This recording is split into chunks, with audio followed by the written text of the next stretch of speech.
With the regular season over, a new season begins. It's officially mock draft season. Here's a look at CBS Sports draft analyst Ryan Wilson's latest mock draft, who in his own words says that this draft class might not be as sexy this year, at least when it comes to quarterbacks, but there are still plenty of good players, especially on defense. And with that, let's bring in the man of the hour, CBS Sports draft analyst Ryan Wilson, and of course pushing the pile, co-host Mike Renner. Let's get right into it, fellas. Number one, you got the Tennessee Titans taking Cam Ward or Shedeur Sanders to the Browns. Actually, you're kind of splitting those up there. Talk to me. Hey, Katie. Hey, Chris. Good to see you, Mike. Let's do the speed dating round of mock draft conversation because we got a lot to get to. So, Mike, I'll just say this. Brian Callahan's hanging around. Will Levis is not his quarterback. He benched Will Levis a few weeks ago. They're going to have serious conversations about finding a quarterback. And if you're going to look for one, Cam Ward fits the bill. Is he the best overall player in this draft? No, probably not. I think that would be Travis Hunter. But Travis Hunter does not play quarterback. He does everything else. And I think if Will Levis, isn't the answer, then you have to think long and hard about that as opposed to trading down. When we talk about the Cleveland Browns, the first question is, will Shedeur Sanders and Coach Prime want to go to Cleveland? I would imagine not, because I don't think a lot of people want to go to that organization given the dysfunction. But that's going to be another serious conversation. They've extended Deshaun Watson. He's not the long-term nor the short-term answer. I'm drafting Shedeur Sanders and figuring out later if I'm the Cleveland Browns, because there are 4 or 5 teams after Cleveland at pick 2. They're going to want a quarterback very seriously. I think Cam Ward's the no-brainer. Number 1 overall. I think that one's going to be in every single mock as we go from now until the draft. Number 2 is going to be interesting, though. I do think that they're in a unique position that if there was a quarterback they loved, I would pull the trigger if I'm the Cleveland Browns. But I also think that their roster is so good that you add one more piece to this and get one of these retread quarterbacks to play like a Sam Darnold or someone of that nature that you're close enough to still get back in that AFC North. So I'm not sure I have a high enough grade to justify drafting Shedeur Sanders number 2 overall, but obviously this one's going to be in the eye of the beholder come next April. Giants at number 3 overall. We know they're sticking with Brian Dable and Joe Schoen, the GM. Ryan has them sticking at 3 as well and taking Travis Hunter. But, Mike, how hard might they try to move up to 1 or 2 to get one of those quarterbacks? Well, one's going to be impossible, in my opinion. Titans aren't going to want to deal with that pick if they fall in love with one of these quarterbacks. But number 2, to me, again, if Cleveland's willing to trade it, it means that not a lot of people, or they at least, don't have that high a grade as Shedeur Sanders. So they may just stand pat and have one of them fall to them. Or if you saw last year's class where they evaluated the quarterback position and passed on guys like J.J. McCarthy, Michael Penix, Bo Nix, and we've seen how a couple of those guys have already done. They may not love this year's quarterback class. They may choose to go vets to save the jobs of Joe Schoen and Brian Dable there, and may just want to get a piece of this roster, whether it's someone like Travis Hunter or elsewhere, to just make it all in for this year to try to go, around or above 500 just to save their jobs. All right, Ryan also has the Patriots taking Texas OT Kelvin Banks at number 4, but they've got a new coach now coming in with the firing of Gerard Mayo. Mike, does this kind of change where that looks for you? I think it does. I think whoever comes in and is the new coach is going to have the scheme, the sort of plan that they want in place for Drake May. And that's the biggest thing, because one rookie offensive lineman, the track record of those guys fixing your offensive line is not strong. So yes, you do need to fix it, but I would go free agency if I were them, and I would try to give him a weapon, because we look at rookies, at wide receiver, and it seems like every single year someone's getting over 1,000 yards. I mean, Brian Thomas Jr., 3rd leading wide receiver in the NFL this year. So I think that's your quickest path to turning back over this roster. Even if someone like Kelvin Banks, tremendous offensive tackle prospect, I just worry that throwing one of those guys to the Wolves year 1 could get Drake May killed even more than he was this past year. Hey, Mike, where were you 24 hours ago when the Patriots decided to win that football game? I mean, I don't know what they're doing. I had the same conversation last week about the Giants and the Raiders 2 weeks before that, but here we are, because they could have traded down and had a bevy of picks, used free agency to get that offensive tackle. So this was like, you have to do this in terms of, we're just disregarding free agency for now. You have to get an offensive tackle. The last 2 drafts, you got Drake May and what felt like 50 interior offensive linemen, and that's great, but there was no one protecting Drake May on the exterior. I'm all for using free agency to get an offensive tackle, drafting offensive tackles, and then using the rest of the draft picks and the free agency budget to get wide receivers, because, again, they could have drafted Ladd McConkey as well. They chose not to. We heard Elliott Wolf talk about how Jalen Polk was not as good as they were hoping. Perhaps he gets better, but it hasn't happened yet. So the Patriots are going to have a new head coach. So are the Jacksonville Jaguars, who fired Doug Peterson. But Trent Baalke is still going to be there, making yet another draft pick. He did hit it out of the park with his first-round draft pick last year, Ryan, in getting Brian Thomas late. But what are the options going to be at 5? I'm laughing because Trent Baalke's the little finger in Game of Thrones. I'll just leave it at that. You cannot get rid of him. So power to Trent Baalke for balling out. But here's the thing. He loves athletes. Travon Walker's a perfect example of that. So I went with Mason Graham. They already re-upped Walker Little, their left tackle. They could have been in the offensive tackle business, of course. We saw Trevor Lawrence get knocked out with a concussion. So more protection for Trevor is better, but they re-upped Walker Little. So I went on the other side of the ball. Mason Graham fits the bill athletically, I think, for what Trent Baalke's looking for. And what he put on tape was a little more impressive in terms of being a more polished player than Travon Walker was coming out. So I think if he's there, that feels like a layup. They drafted Mason Smith last year, so they're going to keep drafting all the Masons, put them on the interior defensive line, and try to get after it with their front 4. Ryan, though, I just got to say it. I'm not sure his arms are long enough. Trent Baalke, now that he's still the GM, I mean, it makes so much sense. This is what they need. But Trent Baalke hasn't drafted a D lineman with sub 34-inch arms, I think, like ever. That's all this guy cares about. That's why he drafted Trayvon Walker over Aiden Hutchinson. And to me, he's going to pass on Mason Graham if he's there, unfortunately for Jags fans. And that's why, they're the Jags right now. I got to say, as a 49ers fan and a Game of Thrones fan, the little finger comp was absolutely perfect. Little finger? I mean, short arms. Yeah, right? Little finger, short arms. Yeah, okay. All right, so at 6, you got the Raiders taking Michigan cornerback Will Johnson. Antonio Pierce, obviously his future a little bit up in the air, but he did say earlier this afternoon, I haven't been told any different, that he will be there. So talk to us about this one. Yeah, I mean, I love Will Johnson, but I think Mike would agree that they would love to get a quarterback at some point. And maybe Shedeur Sanders is in their future if, for example, as Mike laid out, the Browns choose to pass on him or trade down and give the Raiders an opportunity to move up, perhaps. But I say it every time we talk about these mock drafts. Tom Telesco does not have a history of moving up or down the draft board, so something's going to have to change, and maybe Tom Brady will be the impetus for that. But if you're looking to rebuild the defense, you could go defensive line, you could go edge rush specifically, or you could go cornerback because they need some help there. And I think Will Johnson, I think Mike and I both had him number 1 on our big board over the summer. He battled some injuries this year, but he's a fantastic football player, and the comp's going to be Patrick Surtain, it feels like, as we continue through this draft process. Definitely feels like an Antonio Pierce pick. His defensive side of the football was not good enough and also a little underpowered this year. They did not have the talent to be good enough. So he's going to get his pieces there and gets a guy who's so much more reliable than what they have. I like Jack Jones as talent. That guy is one game locked in, one game doesn't show up. They need a guy who's consistent week in and week out. That's Will Johnson. Yet another team looking for a new head coach, the New York Jets, picking at number 7. And Ryan has him going wide receiver with Teteroa McMillan. But, Ryan, I'm going to ask you to make another mock move for us. Oh. What does your crystal ball tell you about who's going to be throwing him the football?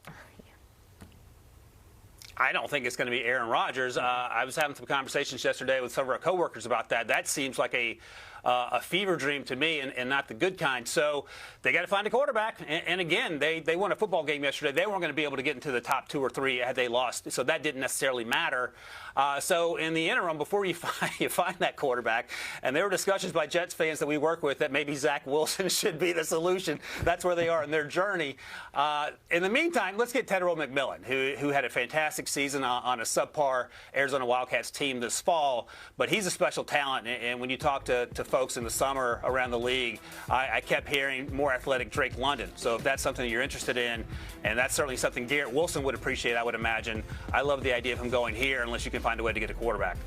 All right, let's look at the NFC South bottom dwellers next. Taking edge rushers, Ryan has them at 8 and 9, Abdul Carter and Mikael Williams. Do you agree with this one, Mike?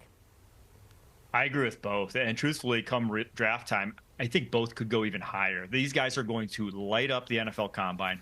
Abdul Carter specifically, what he's put on tape already, I can't wait to watch him against Notre Dame Thursday night. It's just been spectacular in his first year playing on the edge. He was an off-ball linebacker his first 2 years at Penn State, and now he's one of, if not the best pass rusher in the country. So for both those teams, Carolina, worst pass rushing team. If he's on the board there, it's a run in the card sort of situation. For the New Orleans Saints, they just need talent wherever they can get it. Obviously, they're in a full rebuild mode. You want high value positions when that's the case. Not a lot of positions paid higher than defensive end in the NFL. And Mikael Williams, a perfect sort of next step for Cam Jordan. Very similar mold of players, big, long edge rushers that can set a hard edge in the running game, he can be the heir apparent there.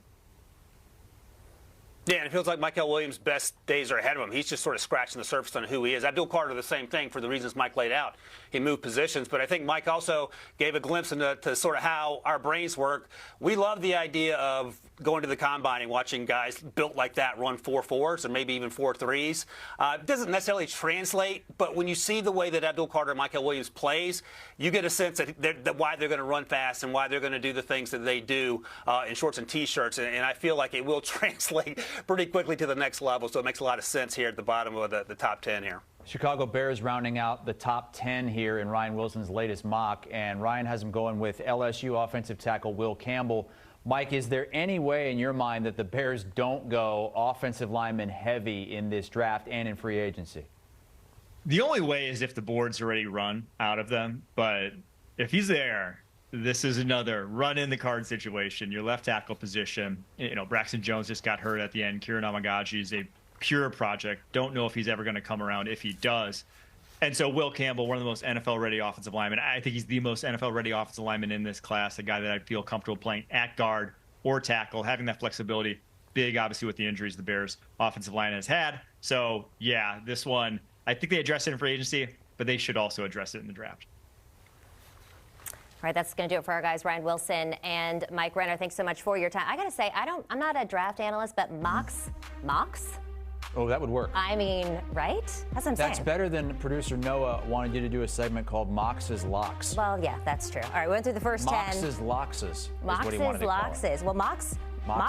Yeah, I don't know. All right, Ryan Wilson's mock down. We're going to take a look at 11 through 20 coming up here. And let me tell you, I'm most excited about that number 11 pick, Chris. Yes. Yeah. I think he would look good in your 49ers helmet. All right, 6 wins this season? Yeah, coming up more after the break. Mock Draft Mondays on CBS Sports HQ Spotlight as we hit the teens.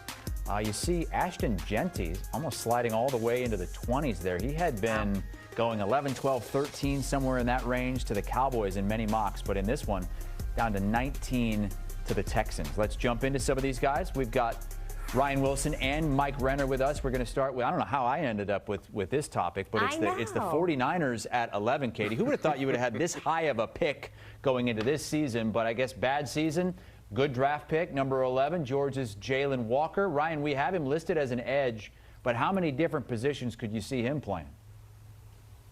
That is the beauty of Jalen Walker, because you can line him up anywhere. We talked last segment about Abdul Carter. I think Jalen Walker is a little more polished now. He's also an insane athlete.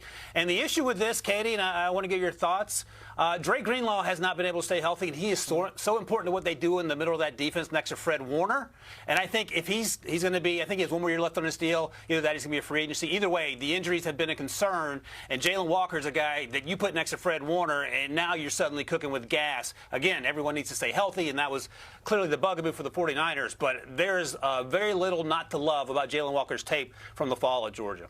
Look, if you're saying that, if you're putting it down, I'm going to go ahead and pick it up because I agree with you. Dre Greenlaw being so injury-prone has been such a problem for the 49ers defense. I am looking forward to having a last-place schedule, though. I mean, we haven't had that. That's a good point. In a few years. Exactly. All right, so let's go on to the next one. You got Cowboys taking Bama linebacker Jahad Campbell at 12. But most every other mock we've seen had the Cowboys taking Ashton Genty here, Wilson. Yeah, and I'm not going to talk long on this. I just want to get Mike's thoughts because Ashton Genty feels like the layup, but DeMarvion Overshown was playing out of his mind after coming back from an ACL injury, Mike, and then he might be out through the 2025 season. So Jahad Campbell just announced he is freakishly special. How much do you hate or love the idea of him going to Dallas?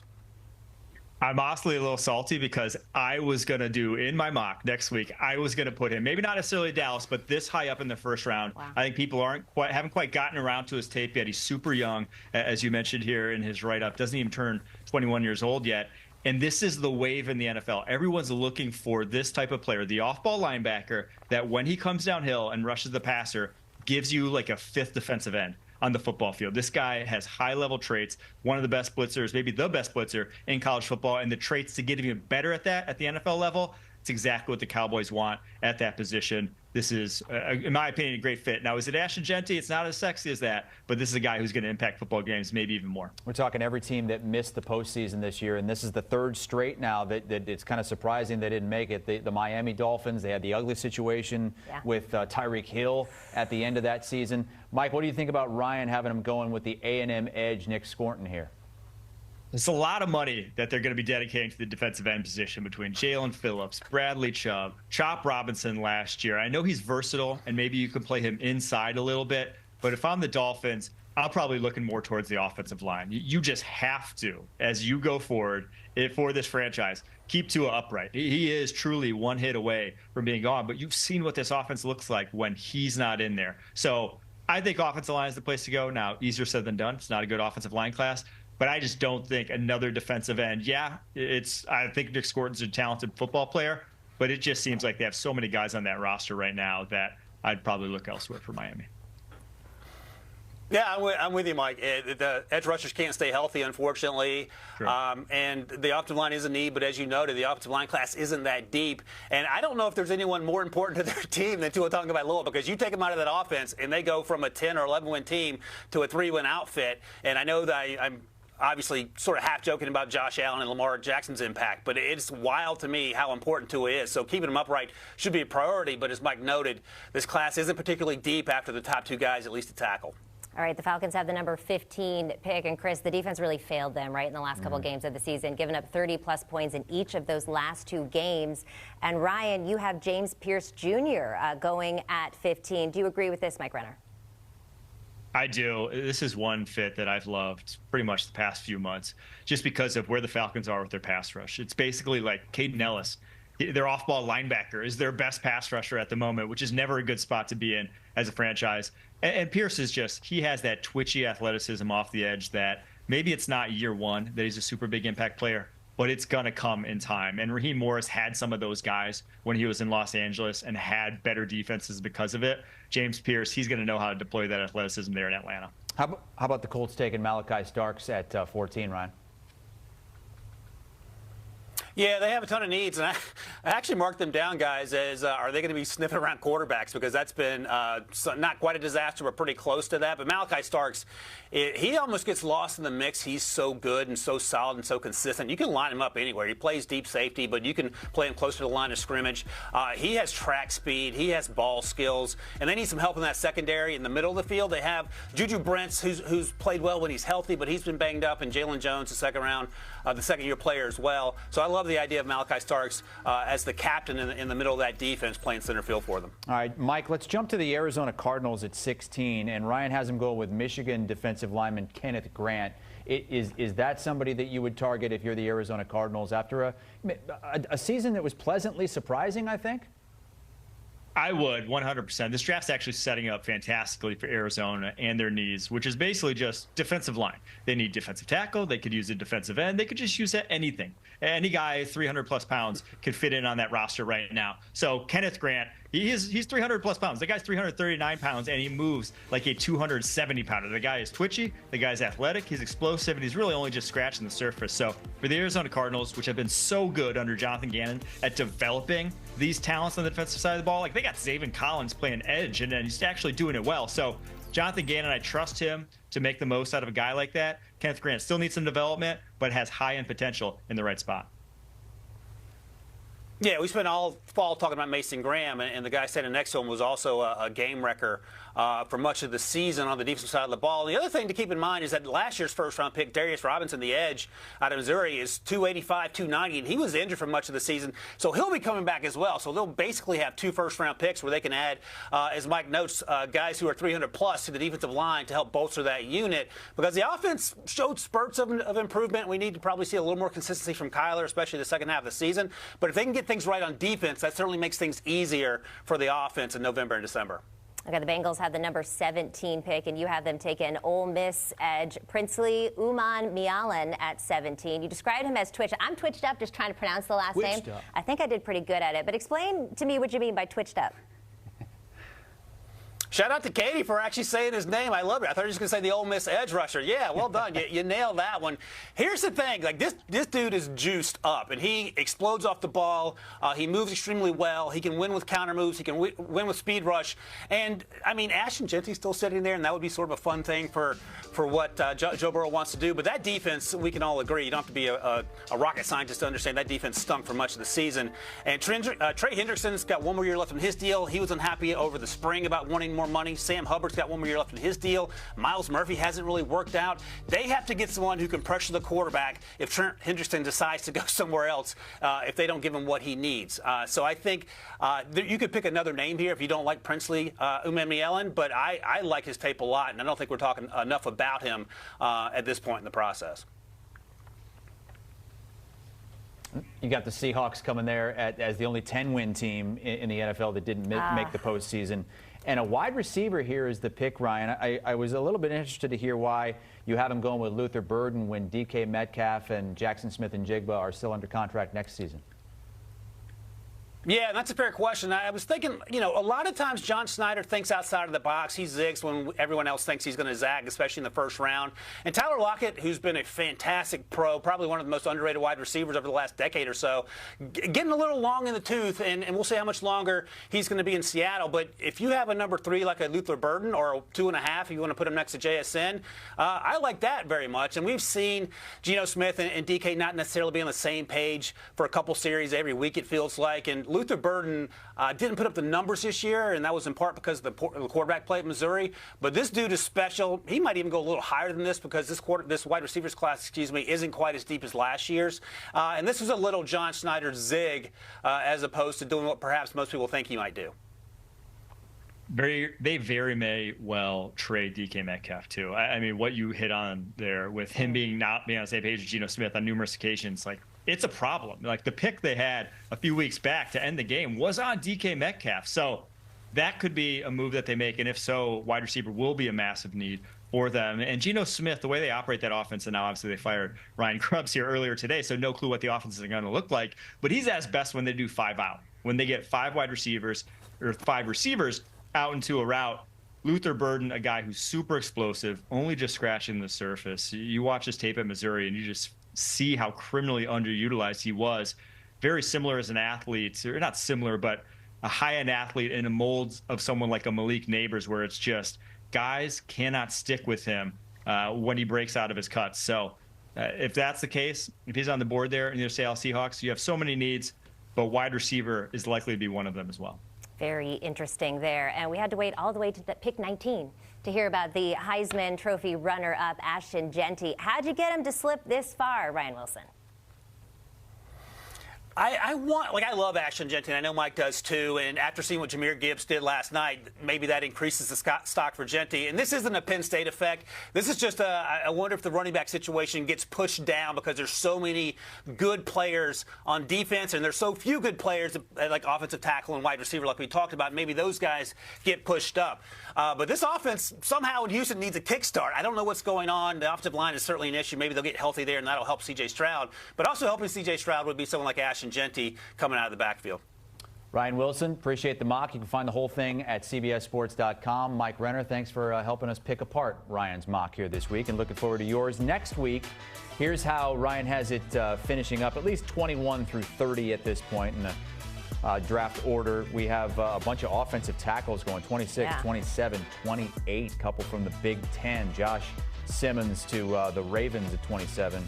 And with the First Pick podcast, the latest episode kind of delves into maybe why Genty could fall after that playoff performance. And Cam Scadaboo, what do his pro prospects look like? It's Ryan Wilson and Rick Spielman on the latest with the First Pick pod.